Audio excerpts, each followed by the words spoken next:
Elhamdülillahi Rabbil alemin. Ve salatu ve selamu ala nebiyina Muhammed ve ala alihi ve ashabihi ecmain. Allah talamdın jartam menen, tawfiqi menen bugün biz imandın 6-cı rükününü ötөбүз. İmandın kayсы bir rükününü adam şek sanap, же ошого ишенбесе 6 rükünün birine şek kelтире турган болсо, адам имандан чыгып кетет. Канча кылган амалдарынан пайда бербей калат. Аллах Тааламга иман келтирүү, жана периштелерге иман келтирүү, жана Аллах түшүргөн китептерге иман келтирүү, Аллах жөнөткөн пайгамбарларга иман келтирүү, жана кыямат күнгө ишенүү. Анан ушу 6-чысы рукну садис, Аллах жазып койгон тагдырга иман келтирүү. Тагдыр бул Аллах Тааламдын сыры. Тагдыр дегенде Аллах Таалам Адам алейхиссаламдан баштап бул ааламды жаратканга чейин эле баардык нерсенин кыямат кайымга чейин боло турган нерсенин баардыгын жазып койгон. Калемди жаратып, андан кийин калемге буйрук берген. Бүт тагдырды жаз деп. 50.000 жыл мурун жер бети жаралганга чейин эле Аллах Таалам Лаухатул Махфуз деген китепке баардык ааламдагы тагдырды жазган. Калемге айткан, кыямат кайымга чейин боло турган нерсенин баардыгын жаз. Калем жазып, Аллахтын буйругу менен. Бул нерсе Лаухатул Махфуз китебинде сакталып калган. Аллах Таалам Комар сүрөсүндө 49-аятында айткандай: "Инна кулла шейин халакнаху би кадар." Чындыгында биз баардык нерсени тагдыр менен жараттык дейт. "Фал умур лейсат абатан ау унуфан." Мындай айтканда, эч нерсе жөн эле жаралып, же кокусунан пайда болуп калган жок. Бүттүгү жазылган нерсе. Хадид сүрөсүнүн 22-аятында Аллах Таалам айтат: "Ма асаба мин мусибатин фил арди вала фи анфусикум илля фи китабин мин qabli an nabra'aha." Кайсы бир нерсе болбосун, жерде болобу, же силерге келген бале болобу, кайсыл окуя болбосун, ал нерсени биз китепке жазып койгонбуз. Боло элекке чейин эле, жарата элекке чейин эле биз жазып койгонбуз дейт. Китеп дегени ошо Лаухатул Махфуз китебинде. Мин qabli an nabra'aha деген аны пайда кыла элекке чейин, же жаратканга чейин эле жазып койгонбуз. Тагдыр дегенде адам тагдырдын 4 маратибы бар. Тагдырга иман келтиребиз Аллахчасында, бирок ошо тагдырдын ичинде мартабалары бар. 4 мартаба. Мына ошого да биз иман келтирип ишенебиз. Мартаба дегенде эмне түшүнөбүз? Биринчиден, Аллах Таалам эзелки илим менен билет.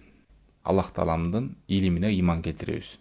Баардык нерсени камтып турган Аллах Таалам билип жазган деп. Тагдырга Аллах Таалам бул нерсени баары билген. Экинчи мартаба болсо, Аллах Таалам аны билип, аны Лаухатул Махфузга жазган деп. Жазуусуна бул нерсе Аллах билген экен, жана бул нерсе жазылган экен деп иман келтиресиз. Үчүнчүсү болсо, Аллахтын каалоосуна. Аллах билген, жазган Лаухатул Махфузга. Жана Аллах Таалам өзүнүн каалоосу менен. Эгер Аллах эмнени каалабаган болсо, ал нерсе жазылбайт. Тагдырдын мартабаларынан. Төртүнчүсү болсо, Аллах Таалам ошол нерсени жараткан. Аллах Таалам билип, жазып, каалап, ошол нерсени жараткан. Жалгыз өзү.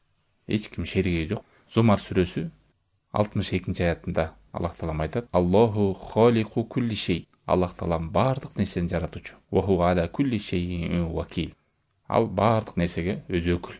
Ушунун бирөөнө да шек келтирбестен, шек санабастан ишеним. Аллахтын билген экендигине жана жазган экендигине, Аллахтын каалоосу үчүнчүсү. Анан төртүнчүсү ошол нерсени жараткандыгы. Софат сүрөсү 96-аятта Аллах Таалам айтат: "Валлаху халакакум ва ма та'малун." Аллах Таалам силерди жаратты, жана силер жасай турган амалды да жаратты деген. Биз иман келтиребиз. Ар нерсе болсун, аны Аллах Таалам жараткан. Силерге кандай гана бале болбосун, жерде бале болбосун, окуя болбосун, бүт нерсе жазылган деп Аллах Таалам. Аяттын уландысында "Инна залика алаллахи ясир." Бул Аллах Тааламга жеңил нерсе. Бирок ошол тагдырды алдын ала Аллах Таалам билип, жазып коюп, өзү каалап жазып, жаратып коюп ошол нерсени. Эмне хикматы? Аллах Таалам мындай дейт: "Ликайла та'сау ала ма фатакум ва ла тафраху бима атакум." Өтүп кеткен болгон нерсеге кайгырып, бушайман болбошуңар үчүн дейт. Өкүнүп, "Аттиңай мындай кылсам болмок, тигиндей, мындай кылсам тигиндей болбой калмак" деп. Бул сенин каалооң эмес, тагдыр. Бирөөлөрдүн баласынан арылат, бирөөлөр ооруп калат, бирөөлөр эрте өтүп кетет, жашоодо болгон нерселердин баардыгы тагдыр. Ошол нерсени моюн сунуп тагдыр экенине баш ийип, өкүнбөстөн өзүңөрдүн жаныңарды кыйнабастан мунун баары тагдыр экенин билишиңер үчүн. Вала тафраху бима атакум. Ал эми бир жакшылыктар келип калса, кутуруп кетип, көп кетпешиңер үчүн. Ал келген жакшылык дагы пешенеңерге жазган тагдыр экен деп адам ишениши. Капа болбо, сен акчаң азайып калышы мүмкүн, жакындарыңан ажырап калышың мүмкүн, сага жаккан нерсе, жакпаган нерсе болушу мүмкүн жашоодо. Мунун баардыгы тагдыр экенин адам билүүсү. Ал эми кээ бир адамдар акчага, бир даңкка, байлыкка жете турган болсо, кутуруп көзүн май басып, башкаларды теңине албай кеткен адамдар бар. Дээрлик мындай адамдар ушул нерсеге тагдыр, Аллах Таалам жазган тагдыр экен. Мага токчулукту берди, шүгүр кыламбы же кылбаймбы? Жокчулукту берди, мен сабыр кыламбы же кылбаймбы деп Аллах Таалам сынап атат деген нерсе жүрөктө болбосо, жокчулук адам өзүн таштап салат, токчулук адам өзүн көтөрүп, менин маңдай терим менен тапкан нерсем, бул менин эмгегим, өз колум менен кылдым деген сыяктуу сөздөр сүйлөп, жүрөгүнө текеберлик пайда болуп, ошонун артынан жашоодо келген ийгилигин баардыгын өзүнүн колунан деп көрүп калат. Ошон үчүн Аллах Таалам Куранда ла тафрах инналлаха ла юхиббул фарихин деген. Сүйүнүп кубанбагын, Аллах Таалам антип текебер болуп сүйүнүп кубангандарды жаман көрөт деген. Ва фариху бил хаяти дунья ва мал хаяту дунья фил ахирати илля мата. Алар дүйнөгө жеткен бир жакшылыктар үчүн кубанып сүйүнүшөт, бирок бул дүйнөдөгү кубаныч акыретке салыштырмалуу бир арзыбаган гана нерсе дейт Аллах Таалам. Ошондо сүйүнүч дегенде экиге бөлүнөт. Бир сүйүнүч кубануу бар, ал жакшы нерсе. Экинчи сүйүнүү кубануу бар, ал жаман нерсе. Жаман сүйүнүп кубанган нерсе ошо жашоодо бир келген ийгиликтерди адам өзүнөн деп көрүп, өзүнүн маңдай терим, бешенем, менин аракетим, мен болбосом эмне болмок деп ийгиликтин баардыгын өзүнө таандык кылат дагы, ошонун артынан өзгөлөрдүн баардыгын жалкоо көрүп, өзүн акылдуу гана көрүп, ошонун артынан текебер пайда болот, көзүн май басат. Ушундай кубанууну Аллах Таалам жек көрөт. Экинчи кубанган түрү бар, аны Аллах Таалам жакшы көрөт. Ал адамдын сыпаты ар келген жакшылыкты Аллах Таалам мага бешенеме жазган бул тагдыр экен, Аллахтын жакшылыгы экен деп ошого кубанат. Аллахтын ырайымына, беришендигине, тагдырына ошондой жакшылыкты жазгандыгына бүт Аллахтан деп. Юнус сүрөсү 58-аятында айткандай: "Кул би фадлиллахи ва би рахматихи фабидалика фальяфраху". Айткын ey Мухаммад, алар Аллахтын берген жакшылыгына, ырайымына, ошондой жакшылыкка кубансын. Алар топтогон байлыктан дагы бул жакшы нерсе деп. Алымдар, муфассирлер айтат, бул эмне десе, бул иман. Аллахтын китеби, ушул нематка адамдар кубанган нерсе бул дүйнөдөгү топтогон байлыгынан бир кыйла өйдө артык нерсе дейт. Адам баласынын эң чоң нематы бул исламы, бул иманы. Иманы жоголо турган болсо, исламы жоголо турган болсо, бул дүйнөдө кандай нерселерге жетсе дагы арзыбайт нерсеге. Ошон үчүн алымдар айтат, кимде ким Аллахты тапкан болсо, эмнени жоготту деп. Ал эми Аллахты жоготкон болсо, эмнени тапты? Арзыбаган дүйнөдө. Адам баласы тагдырга иман келтиргенден кийин ал жүрөгүнө тынчтык, кубаныч келет. Капа болбойт. Жашоодо бир жакшылыктарга жетсе, ийгиликтерге жетсе, өзүнүн чегинен чыгып кетпейт, кутуруп кетпейт. Себеби ал бүт нерсени Аллах Таалам тагдыры деп билет. Жакшылыгына шүгүр кылайын, жамандык келсе сабыр кылайын деп. Айрым адамдар тагдырга иман келтирүү нерсе жүрөгүнө отурбагандыктан жашоосунда жагымсыз нерселер келе турган болсо, жагымсыз сөздөрдү сүйлөйт. Аллах сактасын. Карганат, ушундай күндү көрбөй эле койсом болмок, Кудай мени эле көрүп калдыңбы? Кээ бир адамдар ушунун артынан өкүнө берип, мен муну кылбай эле койсом болмок. Кийимин жыртат, бетин тытат, ар кандай жаман сөздөрдү сүйлөйт. Кудай Тааламга нааразы экенин, ачуулуу экенин билдирип, анан ошонун артынан кайгы, муң, арыз болуп кээ бир адамдар өлүп калгандар канча. Кээ бирлер андай кыйынчылыкка чыдалбай азын өлүп калат, кээ бирлер жашоосун таштап салат. Мына ушунун баардыгы субханалла, бул тагдыр маселесин адам жакшы түшүнүп алган болсо, жүрөгү тынч болот, көңүлү ток болот, жашоосу сергек болот, кыйынчылыкка чөгүп кетпейт, жакшылыкка көөп кетпейт. Amma alladhi yu'minu bil qada wal qadar wa yasbiru ala ma asaba wa ya'lamu annahu min indillah wa anna ma sha'a Allahu kana wa lam yasha lam yakun fa innahu yastarih. Kimde kim tагдырга иман келтирген болсо, жашоосунда келген бир жагымсыз нерселер болсо, ага сабыр кылат. Себеби ал нерсе Аллахтан деп билет. Аллах каалаган нерсе болду, каалабаган нерсе болбоду деп. Мына ошол нерсе менен жүрөгүндө тынчтык, токтук, пайда болот. وكذلك من لم يؤمن بالقضاء والقدر يصاب بالجبن والخوف.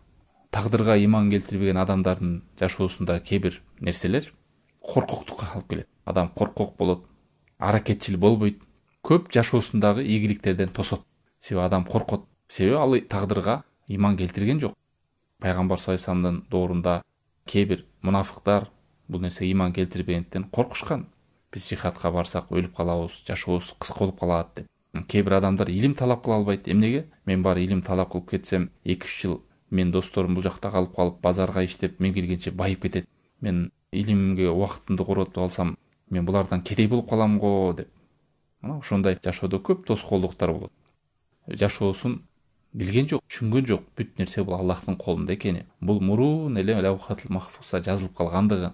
Бир татым суудагы ашык иче албайт адам. Миң аракет кылса дагы. Бир сом ашык таба албайт. Бешенесине тагдырга эмнени жазган болсо, ошол нерсени алат. Ажал кантип адамга барып жетип жанын алып кете турган болсо, өлүм периштеси. Мына ырыс кызы да ошондой. Ырыс кызы түгөнмөйүнчө адам өлбөйт.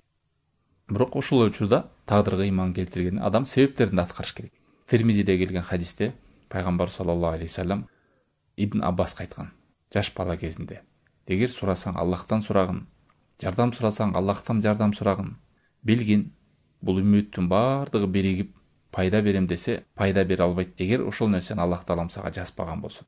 Бул жерде тагдырды айтып берип атат пайгамбар саллаллаху алейхи вассалам. Адамдардын бардыгы биригип сага зыян берем десе, сага зыян бере албайт, эгер ошол нерсени сенин бешеңине Аллах таалам жазып койбосо. Руфиатул аклам ва джаффатис сухуф. Калем көтөрүлгөн, жазылып. Ал калемдин сыялары кургап калган. Бул деген сөз тагдыр жазылып калган болду. Ошол чекте гана болосуң.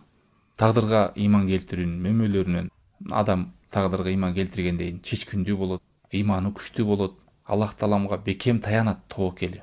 Ал эми тагдырга иман келтирбеген, жүрөгүнө бул нерсе орногон, кейиген, кекшиген, наалыган, ачууланган, жашоосундагы ар бир өзү пландаган нерсе болбой калса эле, көңүлү түшүп, эканчы болуп, санаага, ойго түшүп жүрө берет, кыйналып.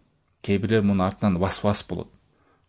Ибадатында таштап салат, чөгүп кетет, ишинде таштап салат, өзүнүн моюна жүктөлгөн амалдарды да кылбай калат. Мындай кылсам тигиндей болуп калат, тигиндей кылсам мындай болуп калсачы деп туруксуз болот. Себеби анын жүрөгүндө таянар нерсеси жок. Ушул нерсе жазылып калганын да билбейт. Ал эми тагдырга бекем иман келтирген адам Аллахка таянып туруп, чечкүндүү болуп алдыга умтулат. Себеби билет, ар бир жакшылык бул Аллахтын жакшылыгы. Ар бир жамандык келе турган болсо, ал дагы жазылган, бирок аны адам өзүнүн күнөөсү менен табат, өзүнүн кайдыгерлиги менен табат, боштугу менен табат. Пайгамбар саллаллаху алейхи вассалам хадистердин биринде айтат: "Ихрис аля ма янфау", умтулгун дейт. Сага пайдалуу нерсеге жасай бергин, умтула берген. "Вастаин билла", Аллахтан жардам сурагын. "Вала та'жаз", алсыздык кылбагын дейт.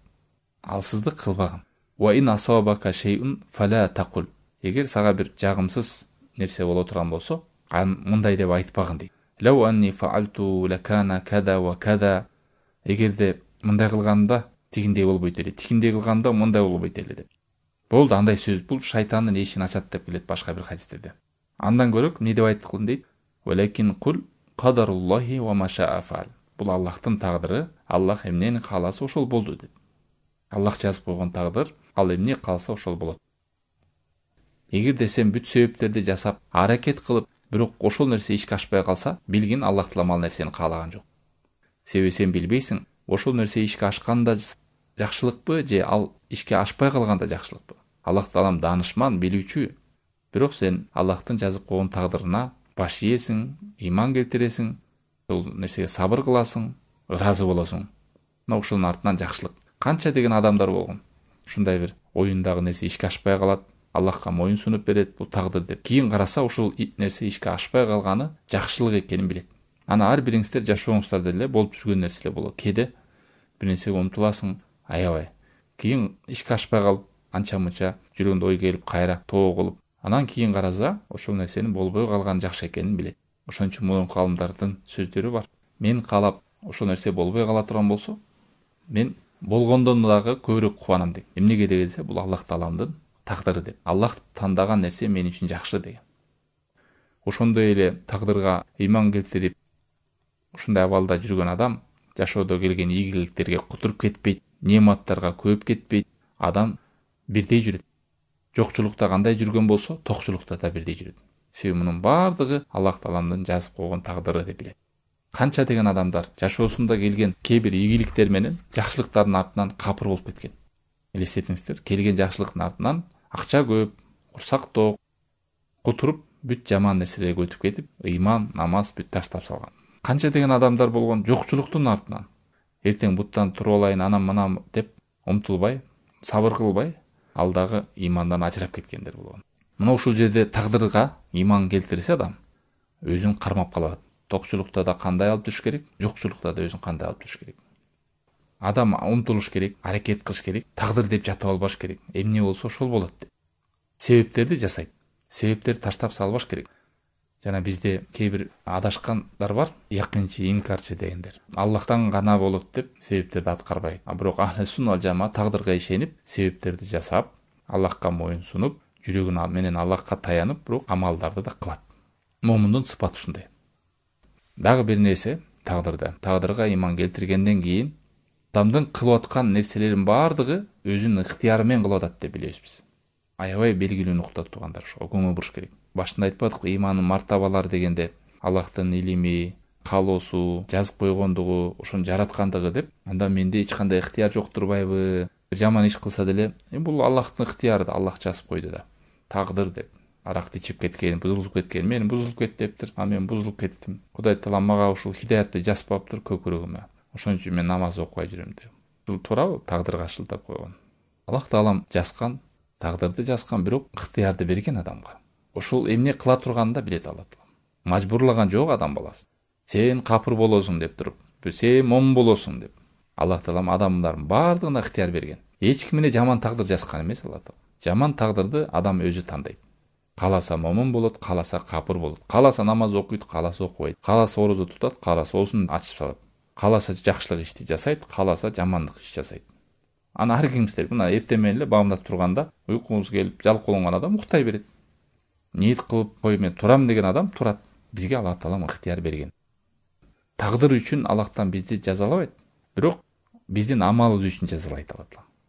Бизге ыктыяр берген, ошол ыктыярыбызды биз колдонбосок, ал үчүн жазаланабыз. Тагдыр үчүн эмес. Ар бирибизде мүмкүнчүлүк бар. Күнөөнү кылууга дагы, күнөөнү таштоого дагы, жакшылыкты кылууга дагы, жакшылыкты таштоого дагы. Ар бир адам бул нерсени сезип турат өзү.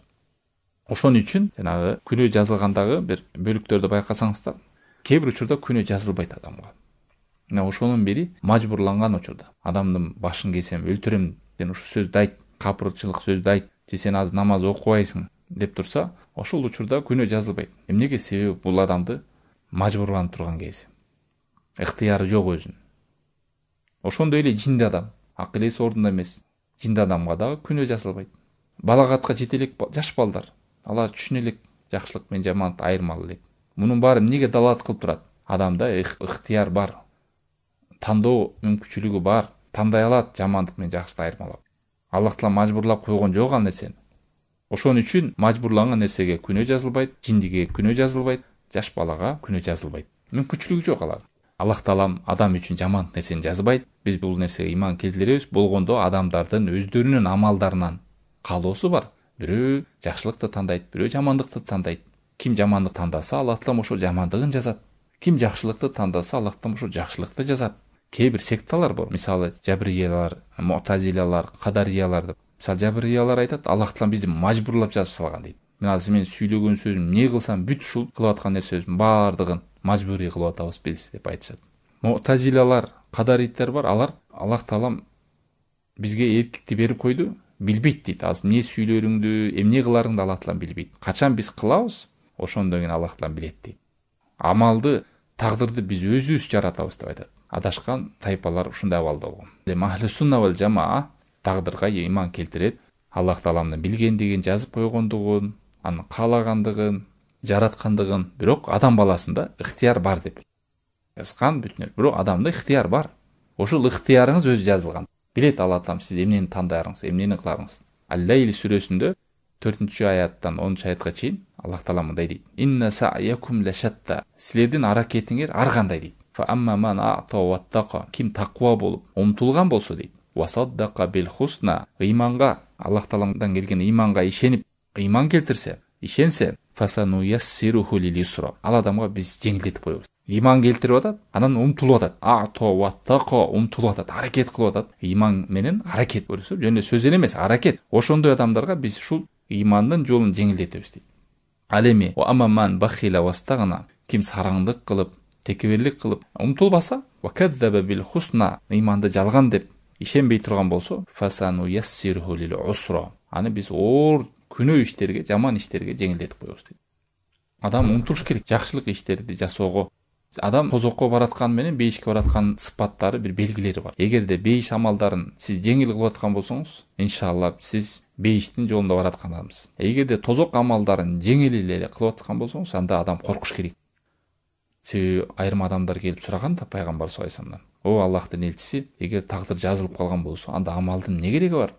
Ар кимибиздин бара турган жерибиз тозок, бирөөнүкү бейиш болуп калса эмне кереги бар анда амалды деген. Анан пайгамбар саллаллаху алейхи вассалам айткан: "Амалу, амал кылгыла, амал кылгыла. Куллу махлуқин муяссарун лима хулиқала." Ар бир махлукат эмнеге жаралган болсо, ошол нерсе жеңилдетилет. Бул деген сөз, сиздин багытыңыз каяк болсо, ошол жактын амалдары жеңил болот. Кээ бир адамга бирөөнү өлтүрүп коюш, бирөөнү ушактап коюш, бирөөгө жалган жала жаап салыш, калп айтып коюш, бирөөнүкүн уурдап алыш, тартып алыш аябай жеңил. Бирок ал үчүн сооп амал жасаш өтө оор, тоодой, Алла сактасын. Эгер күнөө иш сизге жеңил болуп аткан болсо, анда адам тоо кылып кайтыш керек. Сооп иш жеңил болуп аткан болсо, анда алхамдулилла Аллахка көп-көп шүгүр кылыш керек. Ал эми кадариттер, ушундай тайпалар иманда ушинтип адашкан. Бирөөлөр болсо Аллах Таала мажбурлайт десе, бирөөлөр болсо Аллах Таала тагдырды жазган жок. Биз эмнени кылсак, эмнени сүйлөсөк, ошондо Аллах Таала билет деп. Мына ошондой эле адам баласы тагдырга иман келтирдим деп, Аллахка тоокел кылдым деп коюп, амал кылбай жатып алгандар, мунун бардыгы алданат. Аллах Таалам тагдырды жазды деп, бирок адам Аллахка таянып, умтулуп амал кылыш керек. Бул нерсенин бардыгын Аллах Таалам бизди мажбурлап атат. Мен иштебей жатканымдагы, амал кылбай атканымдагы Аллах Таалам буйругу менен. Бирөө арак ичип атса дагы бул Аллах Таалам буйругу менен дейт. Күнөө иштерди кылып атса дагы бул да Аллах Таалам жазып койгон нерсе дейт. Болду, ал өзүнүн бир кемчиликти көрбөйт. Бүт Аллахка шылтайт. Тагдырга таянып алат. Аллах Таалам тагдыр менен эмес, сенин кылган амалыңа, сүйлөгөн сөзүңө таразалап туруп жазаны берилет.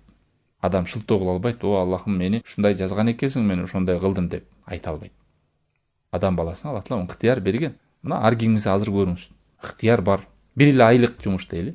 Бирөө айтты мына бишекте турган адамга: "Сен көлгө иштейсиң, анан үйдүн жанында эле иштейсиң. Кайсын иштейсиң десе, адам айтат да, үйдүн жанындагы эле иштейм. Эмнеге десе, жакын убакыт менен дейт. Аллах мага жазып коюп тур, тагдыр көлгө, мен көлгө барайын дебейт да мисалы. Адам дайыма жеңилин тандайт, өзүнө ыңгайлуусун алып атат. Аны ар бир адам сезет. Аллах Таалам бизге ыктыяр берген. Жаманды жолду өзү тандайт, жакшы жолду өзү тандайт. Болгону Аллах Таалам адам тандаган ыктыярга ийгилик берет, жеңилдетип берет. Күнөөнү тандаган адамга дагы урсат берет, жакшылыкты тандаган адамга да Аллах Таалам урсат берет. Ошол нерсе тагдыр болуп жазылган. Аллах Таалам билген ошондой кыларын. Мына бул имандын 6-чы үрүкүнү. А кээ бир адамдар жакшылык келсе көтөрө албай, кутуруп кетип, ошонун артынан дагы имандан ажырап калгандар бар. А эгерде тагдырга иман келтиргенде адам, ушунун баардыгын адамдын өзүнүн нугуна, өзүнүн парасатына чегине коюп калат. Себеби билет, бул нерсе жөн келген жок. Бул жакшылыктын баары Аллах Таалам жазды. Мени сынаш үчүн мен буга шүгүр кыламбы же кылбаймбы? Ушул берген байлыкты бөлүшөмбү, бөлүшпөймбү? Кедейлик келсе дагы сабыр кылат. Аллах Таалам ушунун кулдарын бирин кээ бирлерин бай кылат, кээ бирлерин кедей кылат. Хадистердин биринде айтат: Аллахтын ушундай кулдары бар, кээ бирлер кедей.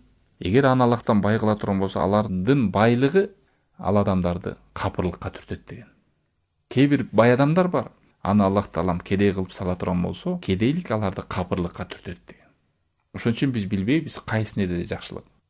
Бул нерсе да жакшылыкпы, тиги нерсе жакшылык. Аны нерсени биз өткөндөн кийин түшүнөбүз. Ошондуктан тагдырга ыйман келтирип, буну бекемдеп, себептерин аткарып, умтулуп, жакшы амалдарда жасап жүрөбүз керек.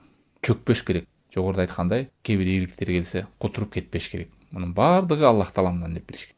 Ошондой кайгылардан, жаман нерселерден адам оолак болот. Ошосу сергек болот, көңүлү ток болот, кайгы муңдан алыс болот, кыйынчылыктарга сабыр кылат, Аллах Тааламдан экенин билет. тагдырдын өзүнүн пайдаларын мөмөсүн айтса жашоо аябай чоң сабак болду өзү. Субханакаллахумма бихамдика, ашхаду ан ла илаха илля анта, астагфирука ва атубу илейк. Ассаламу алейкум ва рахматуллахи ва баракатух.